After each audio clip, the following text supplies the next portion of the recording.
حضرت ذوالقرنین کا صندوق دریافت ہو چکا ہے جس میں تمام انبیاء کرام کی تصویریں تھیں۔ بسم اللہ الرحمن الرحیم، السلام علیکم، میرا نام ڈاکٹر اسد محمود ہے۔ ناظرین کرام، دنیا کی تاریخ میں کچھ ایسے راز پوشیدہ ہیں جنہیں جاننے کی جستجو انسان کو قدیم تہذیبوں کے کھنڈرات تک لے جاتی ہے۔ ہم میں سے کون ایسا نہیں ہوگا جو یہ جاننا چاہتا ہے کہ صدیوں پہلے انبیاء کرام کی تصویریں شکل و صورت کیسی تھی؟ کیا وہ واقعی ہمارے ذہنوں میں بنی تصویروں جیسی تھیں؟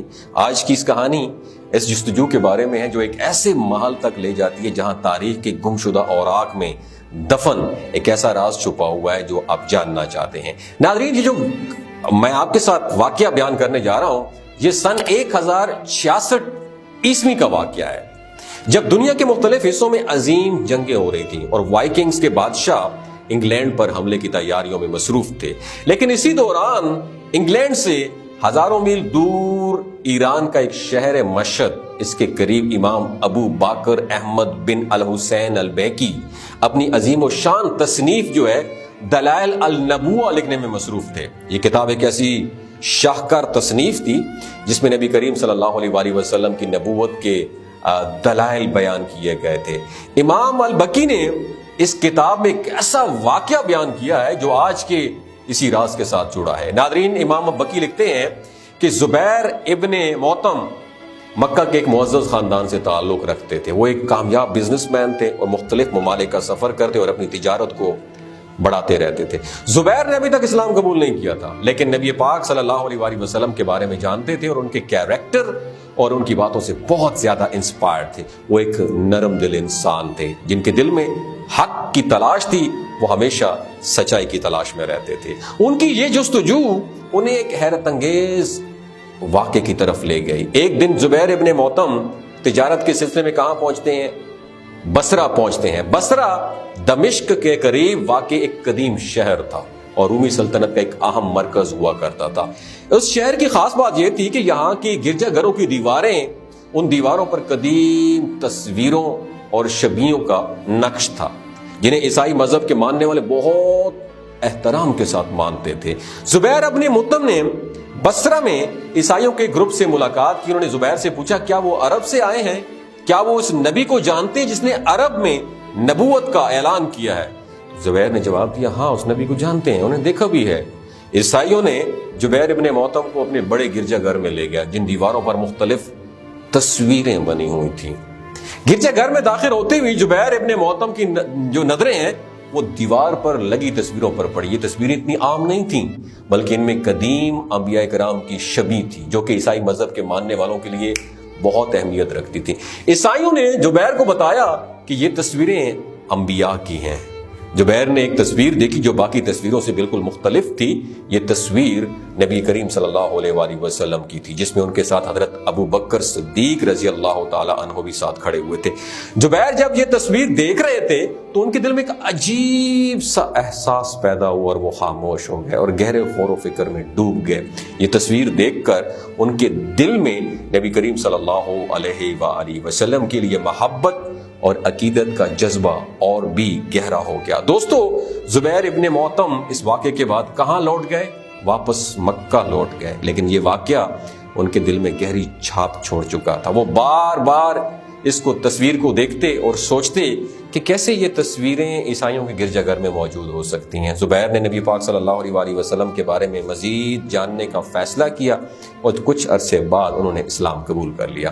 ان کا یہ فیصلہ کن تبدیلی جو ہے ان کے دل کی سچائی کی جستجو اور نبی پاک صلی اللہ علیہ وآلہ وسلم کی محبت کا نتیجہ تھی۔ زبیر ابن موتم نبی پاک صلی اللہ علیہ وآلہ وسلم کے قریبی صحابی جو ہے نا بن گئے اور ان کی محبت اور عقیدت نبی کریم صلی اللہ علیہ وآلہ وسلم کے ساتھ بہت گہری ہو گئی۔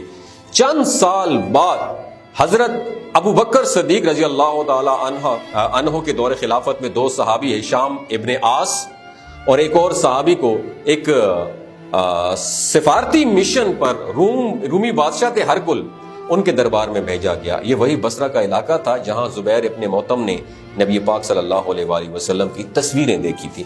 اس سفر کا ایک مقصد تھا۔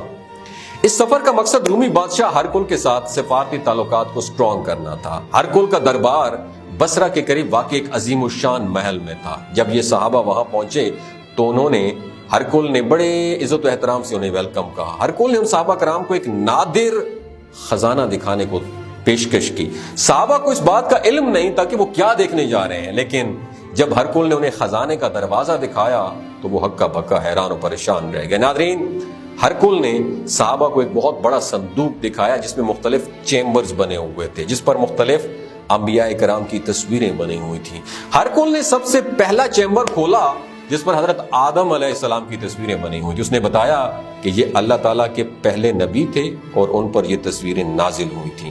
پھر اس نے حضرت نوح علیہ السلام کی تصویر دکھائی جو کہ ایک لمبے قد والے اور گھنے بالوں والے بزرگ تھے. ہرکل نے تیسرا چیمبر کھولا جس میں حضرت ابراہیم علیہ السلام کی تصویر تھی. یہ ایک بزرگ شخص کی تصویر تھی جو کہ بڑی ہی پیاری اور سکون دینے والی تھی.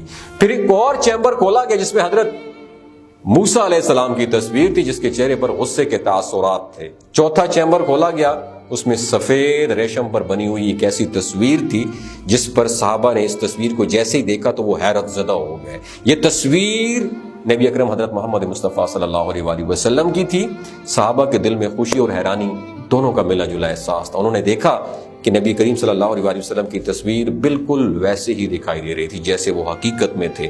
ہرکل نے صحابہ کرام سے پوچھا کیا یہ وہی نبی ہیں جن کا اعلان نبوت ہوا ہے؟ صحابہ نے تصدیق کی، بالکل ہرکل بادشاہ صاحب یہ وہی نبی ہیں. ہرکل نے ان تصویروں کے بارے میں بتایا کہ یہ تصویریں جو آپ دیکھ رہے ہیں حضرت ذوالقرنین کو ایک خفیہ مقام سے ملی تھی. ناظرین، حضرت ذوالقرنین کی کہانی ایک ایسی پراسرار داستان ہے جس کے بارے میں قرآن مجید میں بھی ذکر کیا گیا ہے. کہا جاتا ہے حضرت ذوالقرنین ایک عظیم بادشاہ تھے جنہیں اللہ تعالیٰ نے طاقتور اور نیک بنایا تھا. ان کا سفر دنیا کی مختلف کونوں تک پہنچا اور ان کے دور میں اللہ نے انہیں کئی حیرت انگیز معجزات دکھائے تھے. لیکن یہ خاص تصویریں ملنے کا واقعہ ایک ایسی جگہ سے جڑا ہوا ہے جو آج تک ایک راز بنی ہوئی ہے.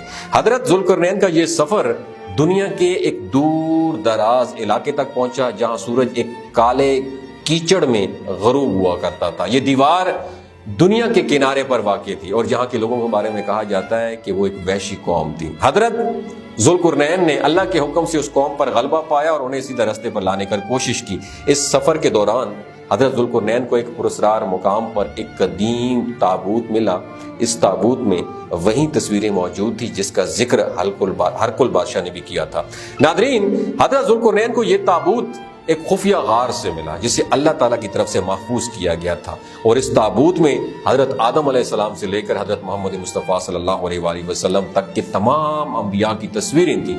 یہ تصویریں اللہ کی طرف سے نازل کی گئی تھی تاکہ حضرت آدم علیہ السلام اپنی اولاد میں آنے والے انبیاء کو پہچان سکیں. دوستو، حضرت ذوالقرنین نے ان تصویروں کو محفوظ کیا اور بعد میں یہ تصویریں حضرت دانیال علیہ السلام کو ٹرانسفر کر دیں جو اس وقت اللہ کے نبی تھے. حضرت دانیال علیہ السلام نے ان تصویروں کی نقل کر کے انہیں محفوظ کر لیا. وہ جانتے تھے کہ یہ تصویریں ایک دن بہت امپورٹنٹ ثابت ہوں گی، اس لیے انہوں نے اس کی حفاظت بھی کی. خیر دوستو، یہ صحابہ واپس لوٹے. حضرت ابوبکر صدیق رضی اللہ تعالیٰ عنہ کو یہ واقعہ سنایا تو وہ پھوٹ پھوٹ کر رونے لگے.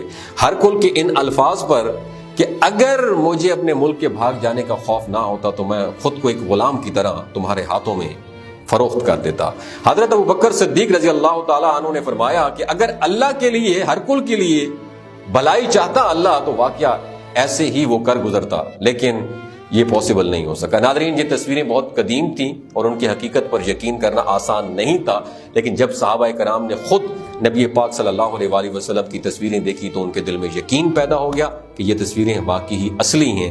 ہرکل نے بتایا یہ تصویریں حضرت آدم علیہ السلام کی دعا کے نتیجے میں اللہ تعالیٰ کی طرف سے نازل ہوئی تھیں تاکہ حضرت آدم علیہ السلام اپنی اولاد میں پیدا ہونے والے ہر نبی کی شکل خود دیکھ سکیں. اس بارے میں آپ کیا کہتے ہیں نیچے کمنٹ سیکشن میں ضرور بتائیے گا. اگر یہ ویڈیو آپ کو اچھی لگی ہو تو صدقہ جاریہ سمجھ کے دوسروں کے ساتھ ضرور شیئر تاکہ ہمیں اسلامی تعلیمات کے بارے میں علم ہو سکے. اپنا اور اپنے ساتھ رشتوں کا خیال رکھیے. اللہ حافظ.